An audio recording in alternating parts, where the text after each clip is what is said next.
오늘 본문의 말씀을 가지고 나눌 은혜의 제목은 부자는 왜 음부에 갔는가 하는 제목입니다. 옆에 분한테 한번 물어보십시오. 부자가 왜 음부에 갔습니까?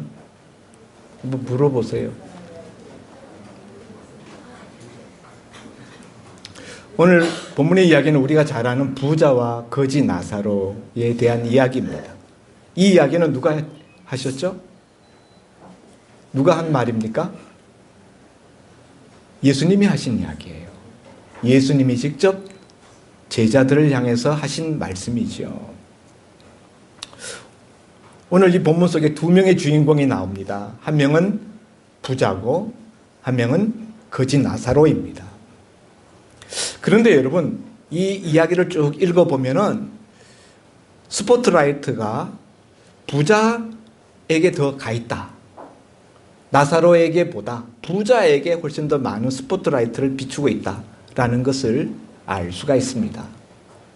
그래서 우리는 이 본문을 생각함에 있어서 나사로가 어떻게 낙원에 갔는가라는 면보다는 이 본문 자체가 부자가 왜 어떻게 음부에 갔는가라는 것을 조명해 준다고 생각합니다. 두 사람의 살아생전의 모습은 너무나도 대조적이었습니다. 부자는 날마다 호화로에 연락하면서 좋은 옷을 입고 날마다 우리식으로 이야기하면 가든 파티했어요. 의리의리한 대저택에서 최고의 값비싼 호화로운 옷을 입고 날마다 그 마당에서 가든 파티를 계속했었던, 세상 사람들이라면 누구든지 다 부러워할 성공한 사람의 모델, 바로 그것의 전형이 오늘 본문에 나오는 부자의 삶의 모습입니다. 반면에 그 집 문 앞에서 문전걸식하고 있었던 노숙자 거지 나사로, 그는 단지 경제적으로 몰락하고 비참한 그런 형편이 아니라 육신적으로도 건강이 완전히 망가져서 그 육신의 온몸에 헌대가 발생해서 피부병으로 말미암아 그 헌대를 그냥 긁으면서 피가 터지고 고름이 터지고, 그런데 개들이 와서 그 헌대를 핥아먹어요.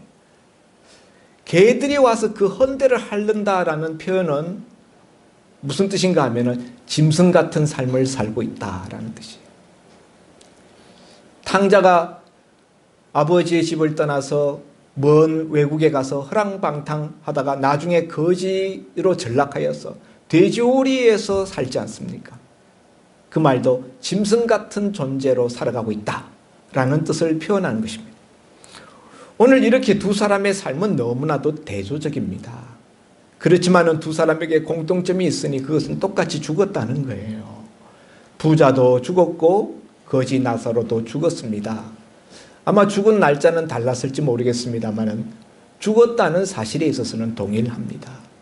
인생 그 누구도 죽음을 피할 수 있는 존재는 없다는 것이지요. 그런데 놀라운 것은 죽음 이후에 두 사람의 형편과 처지가 완전히 반전되어 있는 것을 우리가 보게 됩니다. 부자는 음부에 들어가서 음부에 떨어져서 그곳 불모 속에서 고통당합니다. 그 고통당하는 정도가 얼마나 극심했던가 하는 것은 아브라함을 불러서 아브라함의 품에 안겨있는 나사로 손에 시원한 냉수 하나 찍어가지고 그 부자 자신의 그 불타는 그 혀 끝에 떨어뜨려서 이 혀를 좀 시원하게 해달라고 요청할 만큼 부자의 음부에서 받는 고통이 극심했다라는 것이죠. 반면에 부잣집 문전에서 비참한 삶을 살았던 거지 나사로는 낙원에 가서 아브라함의 품에 안겨서 거기에서 위로를 받고 있는 그런 모습을 보여주고 있습니다. 여기 나오는 음부를 우리가 다른 말로 바꾼다면 지옥으로 바꿀 수가 있겠고요. 낙원을 다른 말로 바꾸면 천국으로 바꿀 수가 있겠습니다. 히브리 사람들의 관념, 히브리 사람들의 수사학적인 표현, 낙원에 가 있다라는 표현을 아브라함의 품에 안겨 있다, 이렇게 오늘 본문 속에서도 표시하고 있습니다. 이렇게 두 사람의 이 땅에서의 삶과는 달리 죽음 이후에 그들의 삶은 완전히 서로 다른, 이 땅에서의 삶과는 전혀 상관이 없는 완전히 반대되는 반전의 삶을 보여주고 있더라는 것이죠. 그런데 여기서 우리가 이 본문을 보면서 깨닫게 되는 것은 그렇게 세상 모든 사람들이 부러워할 만한 삶을 살았었던, 세상에 성공한 사람의 모델이라 할 만한 부자가 무슨 특별한 죄악을 저질렀다라는 말씀이 없어요, 성경에. 그냥 우리 모두가 살고 싶어하는 그런 삶을 살았을 뿐입니다. 좋은 옷을 입고 좋은 집에서 날마다 좋은 것을 먹으면서 즐겁게 살았어요. 그런데 그 결과는 뭡니까?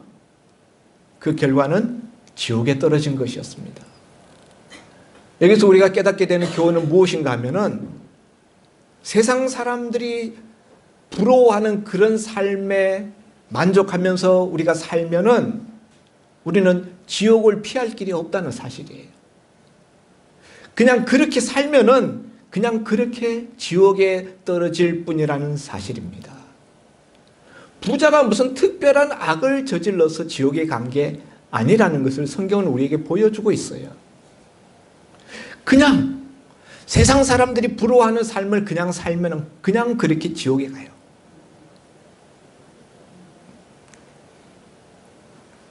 그러면 여러분, 오늘 우리는 이 부자의 삶의 어떤 점 때문에 그가 지옥에 떨어졌는가 하는 것을 우리가 살펴볼 필요가 있는 것입니다. 이 본문의 말씀은 그런 점에서 굉장히 우리에게 중요한 진리를 우리에게 보여주고 있다 하는 사실을 우리가 깨닫고 정말 주의 깊게 오늘 말씀을 우리가 들어야 될 줄 믿습니다. 아마 부자의 입장에서는 지옥에 떨어졌을 때 굉장히 억울한 생각이 들었을 거예요. 왜냐하면 거지 나사로가 낙원에 아브라함의 품에 안겨 있는 것을 보았기 때문에. 이 부자의 생각에는 저 기생충 같은 인간, 세상에 살면서 누구에게 어떤 기여도 하지 못하고 사람들에게 민폐만 끼쳤던 저 거지 나사로야말로 음부에 떨어질 거라고 생각했어요. 그런데 그 거지 나사로가 오히려 낙원에 가서 아브라함의 품에 안겨 있고 자기는 음부에 떨어져 있다는 사실이 너무나도 분하고 원통하고 이해할 수 없었을 거예요. 오늘 이 부자는 어떤 사람이었을까 생각해 보면은 이 부자는 아마도 바리새인 중에 한 사람이었을 것으로 생각되어집니다. 이렇게 보는 이유는 앞에 본문이 16장에서 보면 예수님이 바리새인들에 대하여서 말씀하고 있다가 이 16장에 와서 이 거지 나사로와 부자 이야기를 하고 있기 때문이에요. 앞에 보면 예수님이 바리새인들에 대하여서 비난하시기를 바리새인들은 돈을 좋아하는 자들이다. 이렇게 주님이 말씀하셨더니 이 바리새인들이 예수님의 그런 말씀을 듣고 비웃고 무시해 버립니다. 그런 다음에 주님이 이 부자와 거지 나사로에 대한 이야기를 하고 계셔요. 그렇기 때문에 이 전체의 문맥으로 본다면은 여기에 나오는 이 부자는 예수님이 앞에 언급한 돈을 좋아하는 일반적인 바리새인들 중에 한 사람이었을 것입니다. 돈을 좋아하는 사람들이 돈을 모으게 돼 있어요. 그리고 그 돈으로 자기를 위하여서 사용하면서 사는 것이죠. 이 바리새인 부자의 그런 바리새인 부자 이런 사람들이 가지고 있는 것은 굉장한 자기 프라이드입니다. 바리새인들은 어떤 사람들입니까? 하나님의 율법에 대하여 누구보다도 철저하게 지킨다는 사람들이었어요. 율법에 규정되어 있는 11조 조항보다도 자기네들이 넘치도록 더 적극적으로 해석하여서 율법에 규정되어 있지 않는 채소에 대해서까지 11조를 바쳤던 사람들, 박하와 회양과 채소에 대해서까지 11조, 율법에 규정되어 있지 않은 건데도 불구하고 거기까지 넘치도록 11조를 드렸던, 정확하게 드렸던 사람들이에요. 정확한 정도가 아니라 넘칠 정도로. 게다가 율법에 규정되어 있는 금식 그 날짜보다도 갑절이나 금식을 하면서 경건한 생활을 추구했던 사람들, 하나님의 율법에 대하여 누구보다도 열심이었고 율법을 가장 잘 알던 사람들, 그래서 자신들이나 주변에 있는 일반 백성들이 하나님을 잘 섬긴다고 그렇게 인정했던 사람들이 바리새인들이에요. 그러니까 이 부자 바리새인의 입장에서는 자기는 누구보다도 천국에 들어갈 수 있다라고 생각했던 그런 자부심을 가지고 있었던 사람으로서 정작 죽음 이후에 자신의 영혼이 음부에 떨어져 있는 것을 볼 때 그야말로 충격 그 자체였을 것입니다. 더더욱이나 거지 나사로가, 그 기생충 같은 거지 나사로가 나본에 가서 아브라함의 품에 안겨 있다는 것, 이게 말도 안 된다. 어떻게 이런 일이 있을 수가 있는가? 그랬을 거예요. 사랑하는 성도 여러분,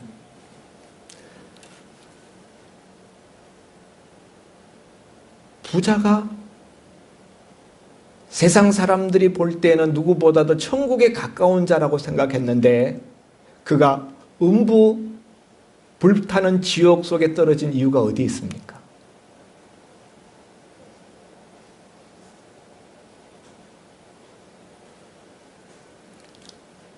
이유는요, 하나님이 그를 알지 못했기 때문이에요. 여러분, 거지 나사로와 부자가 묘사되는 데 있어서 한 가지 다른 점이 있는데 그것은 뭔가 하면요, 거지 나사로는 이름이 성경에 나오는데 반하여서 여기 부자는 이름이 안 나온다는 거예요. 오늘 본문의 19절에 보면 한 부자가 있어 이렇게 기록되어 있어요. 그런데 그 다음 20절에 보면은 나사로라 이름하는 한 거지가, 나사로는 이름이 나와요. 그런데 부자는 이름이 안 나온다는 거예요. 천국은 어떤 사람들이 가는 곳인가? 하나님이 그 이름을 알고 그 이름을 불러주는 사람들이 가는 곳이 천국이에요. 하나님이 그 이름을 알지 못하고 하나님이 그 이름을 불러주지 않으면은 그가 세상 사람들이 보기에 얼마나 훌륭하든지, 자기 스스로 믿을 때 자기 믿음이 얼마나 경건하다고 생각하든지에 상관없이 그는 음부에 가게 되어 있다는 사실입니다. 여러분, 하나님께서 여러분의 이름은 아실까요? 나는 교회에 다니고 교회 직분을 가지고 있고 집사하고 권사하고 안수집사하고 그러니까 난 당연히 천국 갈 것이다 라고 생각한다면은 우리 본문에 나오는 바리새인 같은 그런 모습일 수 있다는 거죠. 자기도 천국 간다고 믿고 주변 사람들도 그가 천국 갈 것으로 생각했지만은 아닐 수 있다는 사실에 대해서 우리가 주목해야 됩니다.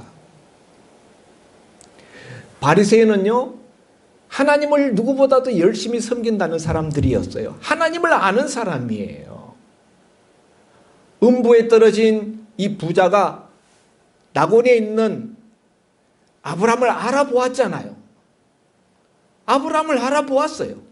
그리고 아브라함을 향하여 아버지의 아브라함이요 이렇게 불렀어요.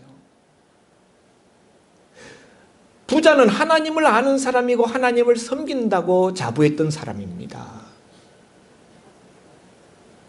아브라함도 알았습니다. 그렇지만 하나님은 이 부자를 알지 못했어요. 하나님은 이 부자의 이름을 기억하지 못하셨습니다. 그것이 이 부자가 음부에 떨어지게 된 가장 결정적인 원인이라는 사실입니다. 여기서 우리가 깨닫게 되는 진리는 무엇인가 하면 내가 하나님을 아는 것이 중요한 것이 아니라 하나님이 나를 알아주셔야 된다는 사실이에요. 내가 하나님을 아니까 당연히 하나님도 나를 알 것이라고 생각하지만은 그렇지 않을 수도 있다는 사실을 오늘 본문의 부자는 우리에게 보여주고 경고하고 있는 것입니다. 우리 다 하나님을 알죠. 우리 다 하나님을 하나님 아버지라고 부릅니다. 그리고 나는 당연히 그 하나님의 자녀일 것이라고 믿습니다. 내 이름이 하나님의 생명책에 기록되었을 것으로 우리는 생각하고 믿습니다. 그런데 그건 몰라요. 우리 죽어봐야 알아요. 우리가 죽을 때 하나님이 내 이름을 불러주셔야 내가 하나님의 자녀로 내 아버지 집 천국에 들어가는 것이지, 그때 하나님이 우리 이름을 불러주지 않으면은 내가 이 땅에서 얼마나 하나님의 이름을 부르고 하나님께 기도하고 하나님을 섬기고 했을지라도 전혀 반전의 사건이 일어날 수 있다는 사실이에요. 마태복음 25장에 가서 보면은 예수님께서 양과 염소의 비유를 말씀하시면서 오른편에는 양을, 왼편에는 염소, 그러면서 왼편에 선 염소의 자리에 선 자들에게 대하여서 그들에게 심판을, 멸망을 선언하십니다. 이유가 뭐냐면은 너희는 지극히 작은 자 한 사람에게 그가 굶주렸을 때 그에게 먹이지 아니하고, 그가 헐벗었을 때 그에게 입히지 아니하고, 그가 나그네 되었을 때 돌아보지 아니하고, 그가 옥에 갇혔을 때 그를 찾아보지 아니하였느니라. 그들이 말하기를 우리가 언제 그랬습니까? 우리 그런 적이 없는데요. 지극히 작은 자 한 사람에게 하지 않은 것이 내게 하지 아니한 것이다. 또 오른편에 섰는 자들에게 너희는 내가 굶주렸을 때 내게 먹였고, 내가 헐벗었을 때 나에게 입혔고, 내가 나그네 되었을 때 나를 돌아보고, 내가 옥에 갇혔을 때 나를 찾아보았느니라. 그들도 말합니다. 우리가 언제 그랬습니까? 지극히 작은 자 한 사람에게 한 것이 곧 내게 한 것이니라. 예수님은 지극히 작은 자 한 사람과 자신을 동일시하여서 말씀하고 있어요.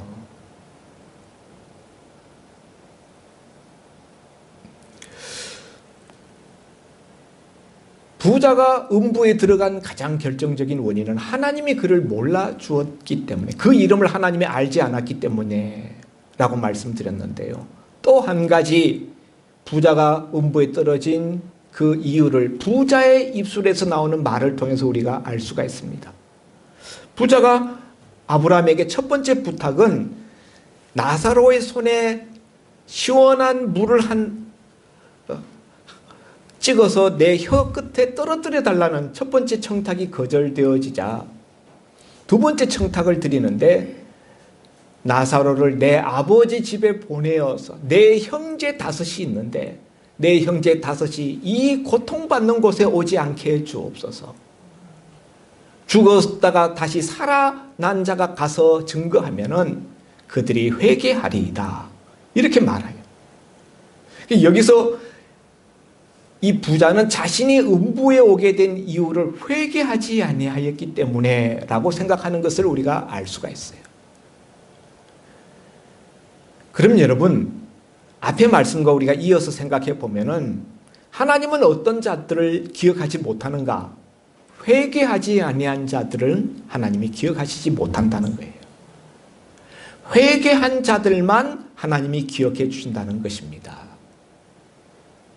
그러면 여러분, 회개한다는 말, 뭘 회개했다는 것입니까? 부자는 뭘 회개하지 않았기 때문에 자신이 음부에 왔다고 이야기하는 것일까요? 이것이 우리가 물어야 될 가장 핵심적인 퀘스천 마크입니다. 부자는 뭘 회개하지 않아서 음부에 온 것입니까?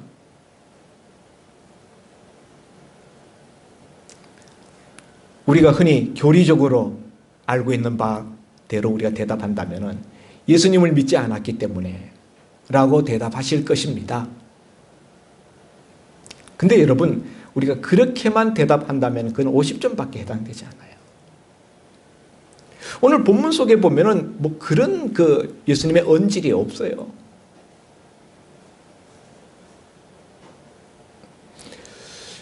평상시 예수님께서 바리새인들에 대하여서 자주 책망하시고 공격하셨던 이유는 바리새인들이 자신은 의롭다고 생각하고 율법을 열심히 지키는 자기들의 그 삶을 가지고 자기의에 빠져 있었어요.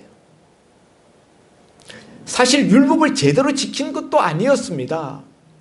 율법의 본뜻을 헤아리지 못하고 형식적으로 지켰음에도 불구하고 그 형식적으로 규례에 매여서 그 규례를 지키는 것만으로 자기들은 하나님의 말씀대로 살고 있다고 자부하고 그 자기의로 똘똘 뭉쳐 있었던 사람들, 그로 말미암아 그 마음이 교만했었던 사람들, 그리고 한편으로 돈을 좋아했었던 사람들, 그들이 바로 바리새인들이었어요. 아마 이 부자가 회개하지 않았던 자신에 대해서 한탄했었던 내용 속에는 이런 부분들이 들어있었을 거예요. 형식적인 율법을 지키고 율법의 본뜻을 생각하지 못하고 하나님의 마음을 알지 못한 채로 자신들이 만들어 놓은 규례를 지키는 것만으로 자신이 의롭다고 자부하고 그것으로 다 됐냐 교만한 그런 마음을 가졌던 이런 부분, 이 부분에 대해서 회개하지 않았던 것에 대해서 분명히 깨달았을 것입니다. 그러나 저는 그것 못지않게 또 한 가지 중요한 부분이 있다고 생각하는데, 그것은 자기 집 문 앞에 날마다 고통 가운데 쓰러져 신음하던 나사로를 돌보지 않은 부분이에요. 이 전체적인 문학의 이 이야기 흐름 속에서 우리가 본다면은 부자의 회개해야 될 대목 중에서 가장 결정적인 부분은 무엇이냐? 바로 이 부분이라고 생각되어집니다. 아까도 언급했습니다만 마태복음 25장에서 예수님이 음부에 떨어질 자들에 대하여서 예수님이 말씀하시면서 그들이 무엇 때문에 음부에 떨어지는가? 작은 자에게 사랑과 친절과 그리고 도움, 자비를 베풀지 아니함에 대하여서. 다시 말하면 그들이 무슨 굉장한 악행을 저질렀기 때문이 아니라 지극히 작은 자 한 사람에게 해야 할 선행과 사랑을 베풀지 아니한 것 때문에, 무반응, 무행동 때문에 주님이 그들을 악한 자라고 심판받을 자들이라고 말씀하신다는 사실이에요. 목사님 그렇게 말씀하시면 목사님 행위 구원을 목사님 주장하시는 겁니까? 그렇게 오해할 수 있어요. 아니요. 제가 행위 구원을 말하는 것이 아닙니다. 우리는 오직 예수 믿는 믿음으로만 구원을 받습니다. 그런데 그 믿음의 내용이 무엇이냐는 거예요. 단지 앵무새처럼 교리를 고백하는, 입술로서 교리를 고백하는 그 믿음으로는 안 된다는 거예요. 야고보 사도가 말하였다시피 행함이 없는 믿음은 죽은 믿음이라. 행함이 없는 믿음, 다시 말하면 믿음의 내용을 이야기하는 거예요. 예수 믿는 믿음은 단지 입술로서 어떤 교리를 고백하는 그 차원을 넘어서서 반드시 행함으로 열매를 맺혀져야 된다는 거예요. 그렇게 되기 마련이라는 겁니다. 열매로 그 나무를 안다 그랬어요. 믿음이라는 그 나무에 맺혀지는 열매, 그 삶과 그 드러난 행동, 그것을 보면은 그 믿음이 참된 믿음인지 가짜 믿음인지가 드러난다는 사실이죠. 이런 점에서 이 부자가 가졌던 그 하나님에 대한 신앙, 그것은 거짓된 신앙이었어요. 거짓된 믿음이에요.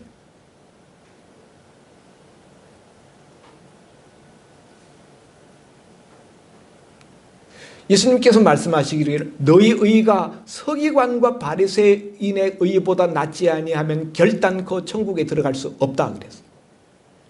서기관과 바리새인들의 의. 그 당시 유대인들은 바리새인들의 의 대단하다고 생각했어요. 근데 그걸로는 천국 못 들어간다는 거예요. 대표적인 사람이 오늘 여기 본문에 나오는 이 부자입니다. 그런 점에 있어서 여러분은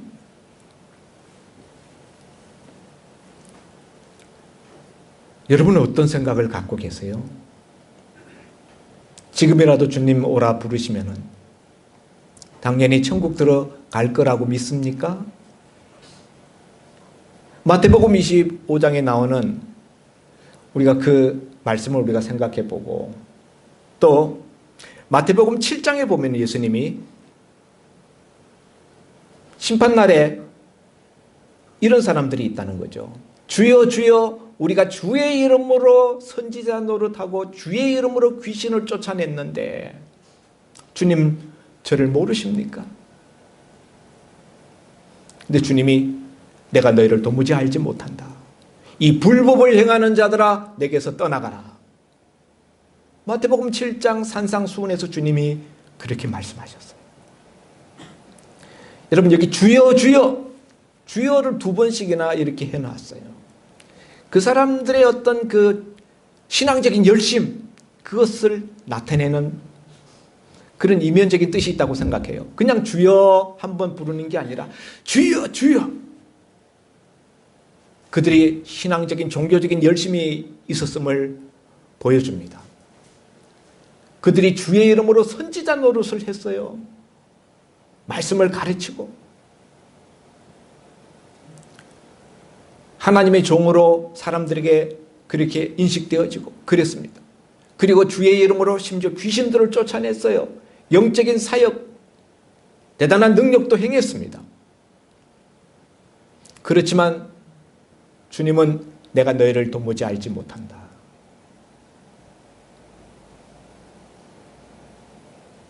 왜요?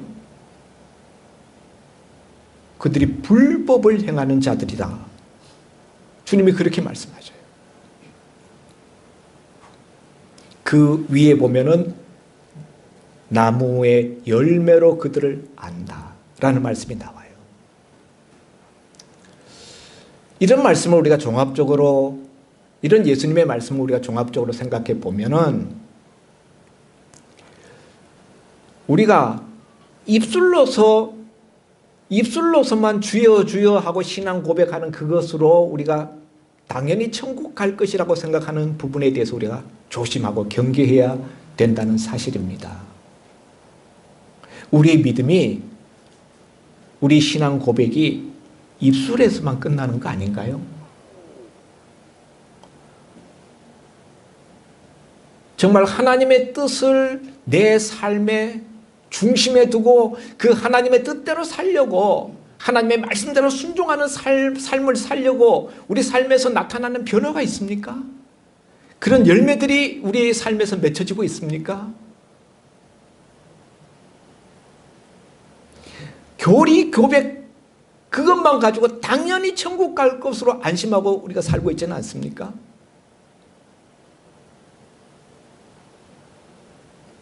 그러면 우리가 본문에 나오는 부자처럼 될 수 있어요. 다시 한번 우리가 생각해 봐야 합니다. 하나님이 나를 아실까요? 하나님이 내 이름을 아실까요? 그럴 수 있기를 바랍니다. 기도합니다. 하나님 아버지, 부자와 나사로의 이 이야기를 주님께서 해주신 이유가 있다고 생각됩니다. 당연히 자신은 천국 갈 줄로 생각한 사람들이 천국 가지 못하고 오히려 지옥에 떨어지는 이런 일들이 많이 있을 것을 주님께서 내다보시고 그 신앙의 진정성을 하나님의 눈 앞에서 하나님의 말씀 앞에서 진지하게 상고할 것을 우리에게 당부하시고자 이 말씀을 하신 줄 믿습니다. 예수 믿으니 당연히 천국 가겠지. 내가 신앙 고백 입술로 하니 당연히 천국 가겠지. 안심하고 있는 저희들 아닙니까? 그러나 정작 하나님께서는 그런 내 이름을 기억조차 하지 못하고 있지는 않으신지. 정말 이 시간에 우리가 두렵고 떨리는 마음으로 이 말씀 앞에 섭니다. 아버지 하나님, 우리가 회개해야 될 바가 무엇인지 돌아보게 하여 주시옵소서. 입술로서만 신앙생활 했던 것을 회개하게 하옵시고, 내 의에 사로잡혀서 내 믿음에 자만하고 거기에 취하여서 의당 천국 갈 걸로만 생각하고 있는 우리의 경박함과 경솔함에 대하여서 회개하게 하여 주옵시고, 진지하게 내 삶의 변화, 예수 믿는 믿음으로 말미암아 나타내는 증거들이 있는지 돌아보게 하여 주옵소서. 그리하여서 하나님이 내 이름을 기억하는 주인공이 되게 하여 주옵소서. 예수님 이름으로 기도하옵나이다. 아멘. 찬송가 503장 찬송 드립니다.